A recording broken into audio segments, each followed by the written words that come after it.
오늘은 마가복음 2장 23절 이하의 말씀으로 함께 은혜 나누길 원합니다. 지난 2월 6일부터 동계올림픽이 시작되었습니다.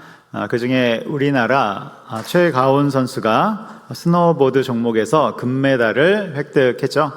지난 한 주간 뉴스들 중에 뜨거운 뉴스였을 것입니다. 이유는 그가 금메달을 따서도 그렇지만 그 금메달을 따는 과정이 너무나도 극적이었기 때문에 그런 것이죠. 최가온 선수가 결승 1차 시기 때 착지 실수로 거꾸로 떨어집니다. 머리부터 떨어져서 큰 부상이 우려가 되었죠. 한동안 일어나지 못했는데 6분가량을 그 자리에서 주저앉아 있었던 것입니다. 그는 이미 허리 골절에 전력이 있었던 것이죠. 그런데 다행히 다시 일어나서 2차 시기에 도전을 하는데 그 전에 부상의 여파로 제대로 타지를 못하는 것이죠. 그런데 마지막 3차 시기 때 깔끔하게 타면서 가장 높은 점수를 획득하고 그로 인해 금메달을 따게 되는 것입니다.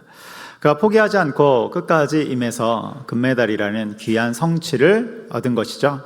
특별히 시련을 극복하고 금메달을 땄기 때문에 우리 가운데 더 감동적인 이야기로 다가오는 것입니다.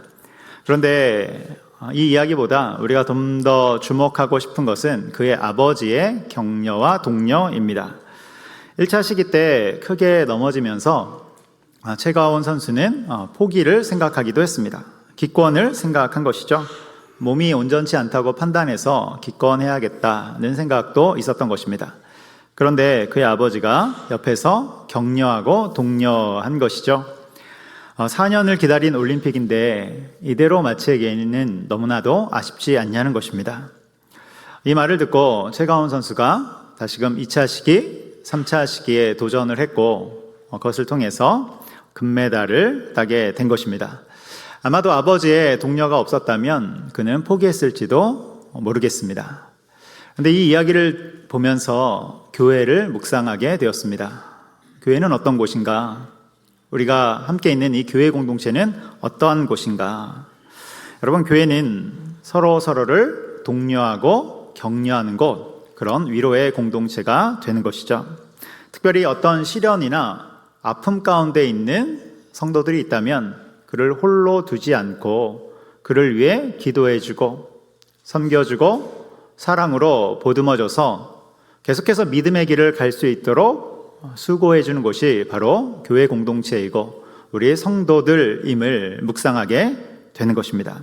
여러분, 우리 산성교회가 그러한 공동체가 되기를 소망합니다. 그래서 우리 안에 격려와 사랑과 서로를 향한 기도가 풍성해지는 공동체, 그럴 때 우리 공동체는 어떤 공동체가 되냐면 생명이 흐르는 공동체가 되는 것입니다.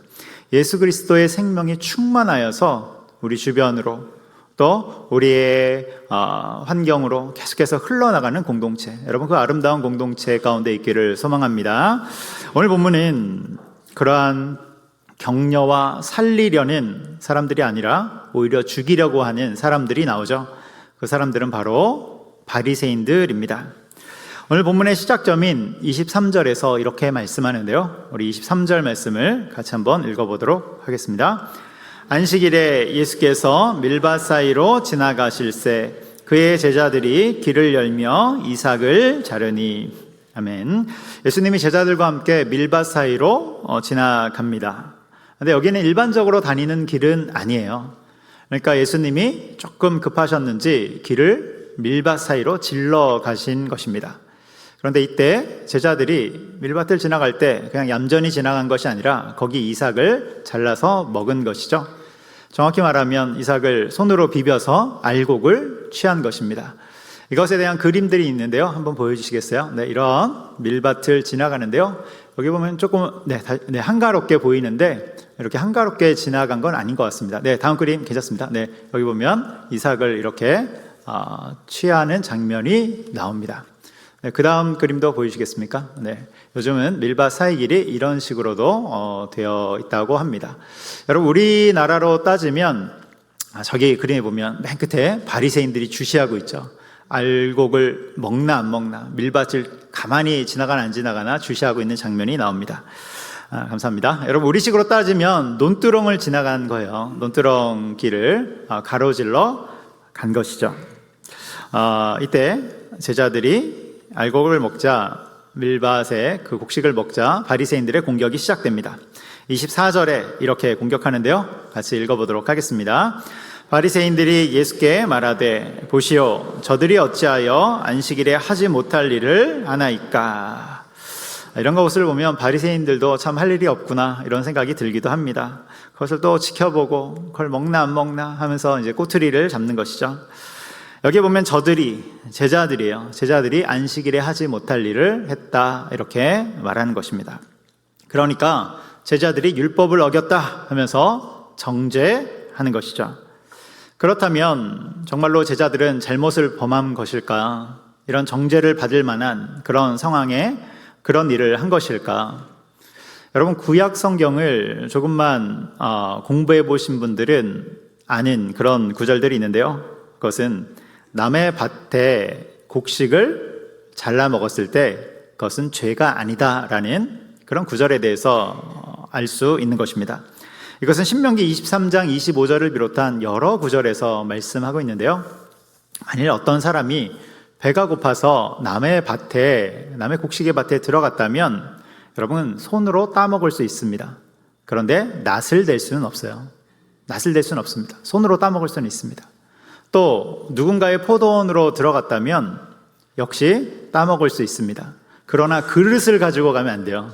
그릇을 가지고 남의 밭에 수확하면 그것은 범죄가 되는 것이죠. 이것은 하나님이 가난한 자들을 위해서 또 나그네들을 위해서 남겨두신 긍휼과 섬김의 법이 되는 것입니다. 그렇다고 해서 손으로 따먹어도 되니까 남의 밭에 가서 그 밭을 훼손하면 됩니까? 안 됩니까?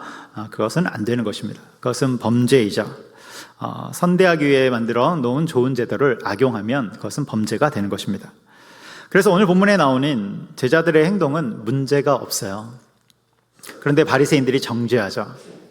그래서 바리새인들이 정죄할 때는 이 행동만을 가지고 정죄한 것이 아니라 시간을 두고 정죄한 것입니다. 그들이 밀밭 사이에서 알곡을 먹은 시간이 안식일이기 때문에 그렇습니다. 그러니까 안식일에 이렇게 비벼서 먹은 것이 일종의 탈곡, 그러니까 수학의 행위를 했다는 거예요. 그렇게 안식일을 어겼다는 것입니다. 안식일의 율법을 어겼다는 거예요. 여러분, 구약의 율법을 보면 안식일에 파종이나 추수하는 행위를 금하고 있죠. 왜 그렇습니까? 그날은 노동하는 날이 아니라 모든 한 주간의 수고를 그치고 하나님께 예배하는 날이기 때문에 그런 것입니다. 하나님께 집중하며 하나님께 예배하는 날이기 때문에 인간의 노동을 엄격하게 금하고 있는 거예요. 그렇다면 제자들은 정말로 노동을 한 것일까? 안식일의 율법을 어긴 것일까? 십계명에 보면 안식일을 기억하여 거룩하게 지키라. 네 번째 계명이죠. 출애굽기 20장 8절에 나오는데요. 안식일을 기억하여 거룩하게 지키라. 그런데 이 구절을 가지고 후대 사람들이, 유대인들이죠, 안식일을 어떻게 하면 더 잘 지킬까 하면서 규정들을 세분화하기 시작했습니다. 그러면서 총 39가지의 규정을 만들었는데요. 이것은 할라카라는 세부 규정 속에 들어있는 것입니다. 이 안식일의 규정뿐만이 아니라 율법 전체를 가지고도 세부 규정을 만들었는데 그것은 총 613개의 규정으로서 미시나라는 책에 집대성이 되어 있는 것입니다. 그런데 안식일에 하면 안 되는 행동 39가지 중에 안식일에는 이삭을 비벼 먹지 못한다, 잘라 먹지 못한다, 이 규정이 있는 거예요. 이 행동을 하면 안 된다. 유대인들이 만들어 놓은 것이죠. 여러분, 오늘날 우리가 볼 때는 이 법이 굉장히 우습습니다. 아니, 이 밭을 지나갈 때 우리도 뭐 그냥 지나갑니까? 하다가 이렇게 손에 걸리면 먹기도 하고 어렸을 때 많이 해보지 않았습니까? 그런데 이것이 무슨 노동이나 되겠어요? 이걸 먹었다가 어떤 노동이 되겠습니까? 그런데 당시 사람들에게는 심각한 것이죠. 왜냐하면 그것이 당시의 문화이기 때문에 그렇습니다. 여러분, 문화라는 것이 그렇죠. 그런데 우리는 이 대목에서 중요한 것을 체크해 봐야 되는 거예요. 중요한 것. 그것은 하나님이 율법을 주신 이유입니다. 우리에게 율법을 주신 이유. 여러분, 하나님이 우리 가운데 율법을 주신 이유는 사람을 살리기 위해서 주셨습니까? 아니면 정죄하고 제단하여 죽이기 위해서 주셨습니까? 살리기 위해서 주셨죠. 우리의 사람을 살리고 생명을 살리기 위해서 율법, 그 계명을 주신 거예요. 그런데 바리새인들은 지금 무엇을 하고 있습니까? 자신들이 규정을 만들어서 그것을 사람들에게 부여해서 올가매고 있습니다. 그것을 통해서 비난하고 정죄하고 죽이는 방향으로 나아가고 있는 것이죠. 여러분, 종교가 한 극단으로 가면 이런 방식으로 가게 됩니다. 어떤 규정들을 지키느냐 안 지키느냐, 이것을 통해서 그가 신앙이 있는지 없는지를 판단하기 때문에 그런 거예요. 여러분, 그것이 아니라 하나님이 우리 가운데 어떤 계명을 주시고 율법을 주셨다면 그것을 통해서 사람이 살아나고 생명이 흘러가도록 주신 것입니다. 그래서 참 신앙인, 진짜로 예수님을 따르면 어떻게 됩니까? 예수 그리스도의 생명력으로 넘쳐나고 그 풍성함 가운데 거하게 되는 것이죠. 사무엘상 21장에 보면 다윗의 이야기가 나옵니다. 다윗이 사울왕에 쫓기는 그 초반부에 보면 너무나도 경황 없이 도망을 쳤기 때문에 그에게는 먹을 것도 없었고 돈도 없었고 무기도 없었고 아무것도 없었어요. 그래서 그가 어디를 향해서 급히 도망치냐면 높당에 있는 성막을 향해서 도망치는 것입니다. 높당에 있는 성막. 거기는 성소니까 대제사장 아히멜렉이 있는 것이죠. 여러분, 하루 종일 굶은 다윗이 하루만 굶었겠습니까? 며칠을 굶을 것 같은 그런 다윗이 대제사장 아히멜렉 앞에 탁 서서 먹을 것을 요청합니다. 그런데 거기는 성소라니까요. 일반 사람들이 먹을 양식이 없어요. 여러분, 제사장들이 먹는 양식은 조금 특별합니다. 거기에 먹을 양식이 진설병이라는 떡이 있는데 이 떡은 무엇입니까? 하나님께 드리는 떡이죠. 그리고 드린 다음에 이 떡을 물리고 새로운 떡을 올립니다. 그리고 이 물린 떡은 오직 제사장만 먹게 되어 있어요. 거룩한 떡이기 때문에 일반 백성들을 먹을 수 없는 것입니다. 오직 제사장에게만 허락된 거예요. 이것이 하나님의 율법의 규정이죠. 그런데 대제사장 아히멜렉이 무엇을 합니까? 그 거룩한 떡을 다윗에게 주는 것입니다. 그러니까 정확하게 하나님이 주신 율법의 규정을 어기고 다윗에게 그 떡을 줘요. 왜 그 떡을 줍니까? 그 음식을 주지 않으면 다윗의 생명이 끊어질 것 같기 때문에 그런 거예요. 그 떡을 주지 않고 돌려보내면 하루 종일 먹지 못한 다윗이 광야에서 그 밤 쓰러질 수 있기 때문에 그런 것입니다. 그래서 무엇입니까? 생명과 문자적인 율법 중에서 생명을 선택한 거예요. 생명. 문자적인 율법이 아니라 생명을 선택했다니까요. 그리고 성경 어디를 읽어봐도 당연하게도 이런 대제사장 아히멜렉의 행동을 지적하는 부분은 아무 데도 없습니다. 정죄하거나 판단하는 부분이 없어요. 왜 그렇습니까? 아히멜렉은 문자적인 율법이 아니라 그 껍데기가 아니라 율법의 정신을 실현했기 때문에 그런 것입니다. 여러분, 율법의 정신이 뭡니까? 율법의 정신? 생명이 흘러가는 것입니다. 사람이 살아나는 것입니다. 서로 사랑하는 것입니다. 여러분, 이것이 중요한 포인트입니다. 여러분, 우리가 교회를 다니면 다닐수록 주님의 계명을 지키면 지킬수록 생명이 살아나고 있습니까? 우리 주변이 풍성해지고 있습니까?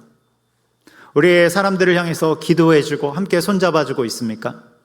아니면 나 자신만의 어떤 규정을 가지고 다른 사람들을 재단하고 정죄하고 깎는 그 일에 있습니까? 여러분, 율법의 정신은 살리는 것입니다. 대제사장 아히멜렉이 그것을 한 거예요.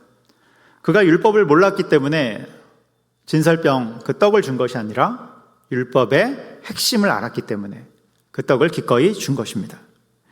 이에 반해 사울왕은 어떻습니까? 그는 대제사장 아히멜렉을 그대로 처형하죠. 다윗을 도와줬다는 이유로, 그에게 떡을 주고 여러 편의를 봐줬다는 이유로 대제사장 아히멜렉을 처형합니다. 여러분, 대제사장 아히멜렉의 그 죽음이 너무나도 안타깝죠. 그런데 그는 사람을 살리고 사랑하라는 그 하나님의 율법을, 그 율법의 정신을 그대로 실행했기 때문에 하나님께 칭찬과 상급을 받을 것입니다. 그리고 뿐만 아니라 이 땅의 삶은 그쳤지만 하나님 안에서 영원하고 새로운 삶이 시작되었음을 여러분 믿으시기 바랍니다. 우리는 어떻습니까? 여러분, 우리의 신앙생활이 정말로 사람을 살리고 있습니까? 우리의 신앙생활을 통해서 우리 주변이 살아나고 있습니까? 여러분, 그러한 삶에 거하기를 소망합니다.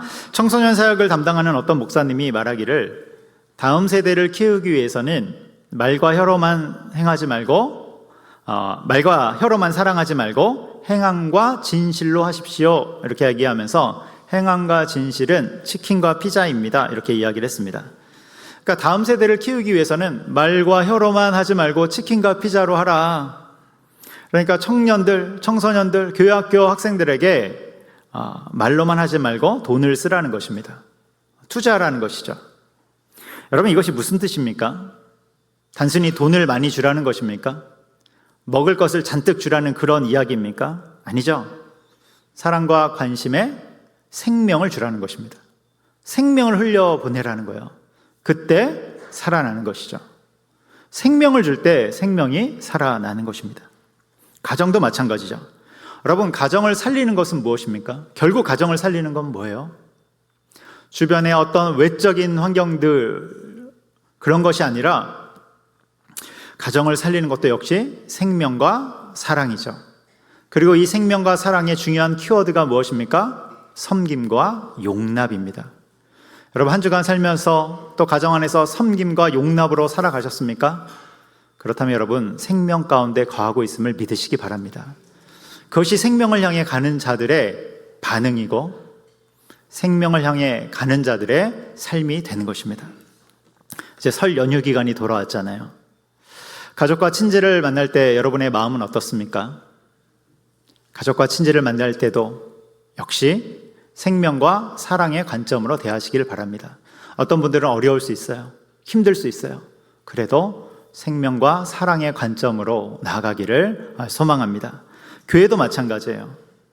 여러분, 어떤 교회는 자꾸만 주일 봉사자, 사역자들이 사라진다고 합니다. 안타까운 이야기죠. 이유를 보니까 봉사하는 것은 좋은데 봉사를 할 때마다 주변에서 자꾸만 평가하고 지적한다는 거예요. 평가하고 지적. 여기서 지적할 때는 우리 지적질이라고 하죠. 지적질을 한다는 거예요. 평가질을 한다는 거예요. 이걸 잘했니, 저걸 못했니, 자꾸 평가를 한다는 것입니다. 그러니까 여러분, 아무것도 안 하면 속 편하잖아요. 아무것도 안 하면 지적받을 일이 없잖아요. 그러니까 사람들이 안 한다는 거예요. 안타까운 일이죠. 우리 교회를 봅니다. 여러분, 우리 교회는 여전히 많은 분들이 봉사하고 사역하고 계심에 감사를 드립니다. 그런데 그러한 모습 속에서 우리가 서로 칭찬하고 또 격려하고 있는지 잘 돌아봤으면 좋겠어요. 여러분, 내 입술에 생명의 말이 있는지, 그것을 통해서 섬김을 실천하고 있는지 여러분 돌아봤으면 좋겠습니다.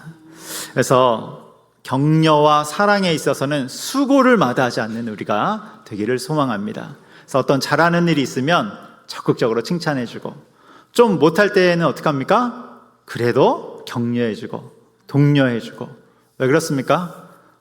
우리도 처음에는 다 미숙했잖아요.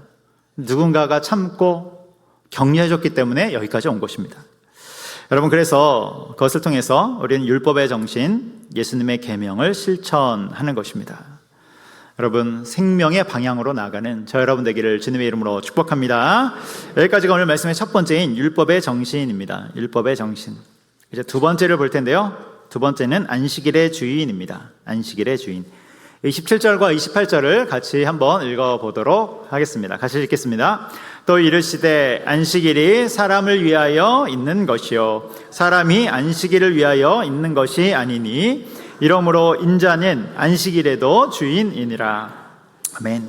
여기 28절에 보면 인자는 예수님이죠. 예수님은 안식일의 주인이니라 이렇게 선포하고 계십니다. 예수님이 안식일의 주인이라는 이 말씀이 무슨 뜻입니까? 근본적으로는 이 안식일 자체가 예수님이 만드신 것이고 주님의 것이라는 거예요. 그런데 이 구절 안에서 정확한 뜻은 안식일의 참 의미를 밝히는 분이다. 그러니까 율법의 해석과 결정의 권한, 그 권세가 주님께 있음을 밝히는 구절이 되는 것입니다. 여러분, 우리 주님이 우리에게 안식일을 주신 이유가 무엇입니까? 우리 가운데 안식일, 우리로 하면 주일이죠. 이 주일을 주신 이유가 무엇입니까? 이 부분은 엊그제 금요기도에서도 나눈 바가 있는데요. 창세기 2장 3절에 보면 이런 말씀이 나옵니다. 창세기 2장 3절 말씀 함께 읽겠습니다. 하나님이 그 일곱째 날을 복되게 하사 거룩하게 하셨으니 이는 하나님이 창조하시며 만드시던 모든 일을 마치시고 그날에 안식하셨음이니라. 아멘. 여기 맨 끝에 보면 모든 일을 마치시고 안식하셨다 이렇게 나와요. 하나님이 안식하셨다. 여기서 안식이 히브리어로 샤바트입니다. 샤바트. 그렇다면 하나님은 왜 샤바트 하셨을까? 첫 번째는 하나님의 영광을 위해서입니다. 그러니까 창조의 완성을 선언하시면서 영광을 받으시는 것이죠. 그리고 두 번째는 우리 사람을 위해서입니다. 우리 인간을 위해서요. 창조된 인간이 하나님 안에서 살고 그 안식을 통해서 하나님 안에서 숨을 쉬도록 샤바트, 그 안식을 주셨다는 것입니다. 그런데 좀 전에 읽었던 창세기 2장 3절 맨 윗부분에 보면 그 일곱째 날을 복되게 하사 이렇게 나와요. 그 일곱째 날을 복되게 하사. 여기에서 복이 히브리어로 바라크입니다. 바라크. 여러분, 이 바라크라는 단어는 꽤나 유명한 단어이죠. 복이지만 또 다른 의미로 무슨 뜻을 갖고 있냐면 무릎을 꿇다 이런 뜻을 갖고 있어요. 무릎을 꿇다. 그래서 인간의 샤바트, 그 안식은 하나님께 무릎을 꿇는 것이고 이것을 다른 말로 하면 예배가 되는 것입니다. 여러분, 우리 인간이 참 안식과 참 만족과 참 쉼과 회복을 얻을 때가 언제입니까? 하나님께 예배 드릴 때이죠. 우리가 하나님께 예배 드릴 때 먼저는 하나님이 영광 받으시고 다음으로 은혜라는 그 통로를 통해서 우리에게 살 힘을 주시는 것입니다. 세상은 우리를 평안하지 못하게 몰고 가죠. 그런데 하나님은 우리의 영에 평안을 주시면서 이 땅에서 참 쉼과 회복을 얻을 수 있도록 인도해 주신다는 거예요. 여러분, 주일에 나와 드리는 예배가 그러한 예배가 되는 것입니다. 시편 5편에 보면 다윗의 고백이 나오는데요. 시편 5편 중에 7절 부분을 같이 읽어보도록 하겠습니다. 시편 5편 7절 한번 띄워주시면 감사하겠습니다. 시편 5편 7절 네, 같이 읽겠습니다. 시작. 오직 나는 주의 풍성한 사랑을 힘입어 주의 집에 들어가 주를 경외함으로 성전을 향하여 예배하리이다. 아멘. 다윗의 고백이죠. 맨 끝에 보면 주를 경외함으로 성전을 향하여 예배하리이다. 여러분, 이 고백을 보고 있으면 다윗이 마치 성전을 눈으로 보고 있는 상태에서 이 고백을 하는 것처럼 보여집니다. 그런데 배경을 보면 사실 다윗은 성전을 갈 수 없는 상황이에요. 광야에 있는 것이죠. 쫓기는 상태가 되는 것입니다. 여러분, 보통 사람이 이러한 상황에 있다면 어떨까요?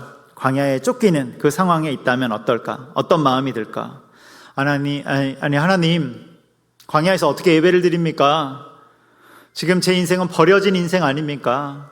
제 형편을 보세요. 어떻게 예배를 드립니까? 불만과 불평이 나올 것입니다.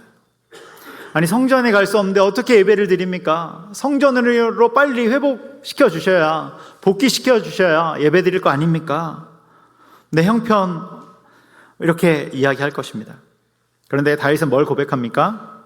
비록 몸은 쫓기고 있지만 그가 하루빨리 성전으로 돌아가서 하나님께 예배하는 것이 꿈이지만 짐승처럼 지내는 이곳에서도, 이 광야에서도 오늘부터 하나님을 예배하겠습니다. 이런 고백을 하고 있는 것입니다. 여러분, 우리의 신앙은 어떻습니까? 여러분, 지난 한 주간 돌아볼 때 어떠셨어요? 흡족하셨습니까? 아니면 한 주간의 삶이 광야와 같았습니까? 조금 직설적으로 말하면 그지 같았습니까? 여러분, 광야 같았어요? 어땠습니까? 어떤 분들은 오늘 기분이 안 좋아서 예배를 제대로 드릴 수 없습니다. 예배를 못 드리겠습니다 하는 분들도 있습니다. 여러분, 우리가 기분이 안 좋거나 감정이 안 따라오면 예배를 대충 드리는 것입니까? 대략 드리는 것입니까? 어떤 분들은 오늘은 바빠서 예배를 드릴 수 없습니다, 이렇게 말하는 분들도 있다고 합니다. 여러분, 정말로 예배가 그런 것입니까? 여러분, 어떠한 상황 가운데서도 성전을 향하여 예배하리라, 성전을 향하여 손을 들고 무릎을 꿇고 엎드려 예배하리라. 여러분, 이런 다윗의 영성이 우리의 영성 되기를 축복합니다. 이런 예배자의 영성이 우리의 영성이 되는 것이죠. 그렇게 안식일의 주인이신 하나님께 경배하며 참되게 예배하는 저 여러분 되기를 주님의 이름으로 축복합니다. 말씀의 결론을 맺습니다. 첫 번째는 율법의 정신에 대해서 말씀드렸습니다. 여러분, 율법의 정신, 주님이 우리 가운데 계명을 주신 이유는 사람을 살리고 생명을 흘려보내기 위함입니다. 두 번째로 주님을 참되게 예배하는 온전한 안식일, 그러한 주일에 거하기를 소망합니다. 기도하겠습니다. 사랑하는 많으신 하나님 아버지, 오늘 주일 주님 앞에 나와 예배하게 하시니 참으로 감사드립니다. 이 시간 예배 드릴 때 세상이 알 수 없는 하늘로부터 오는 참 쉼과 회복과 살 힘을 얻게 하여 주시옵소서. 또한 생명의 관점으로 율법의 정신으로 살아가는 우리가 되게 하여 주시옵소서. 감사하며 예수님의 이름으로 기도합니다. 아멘.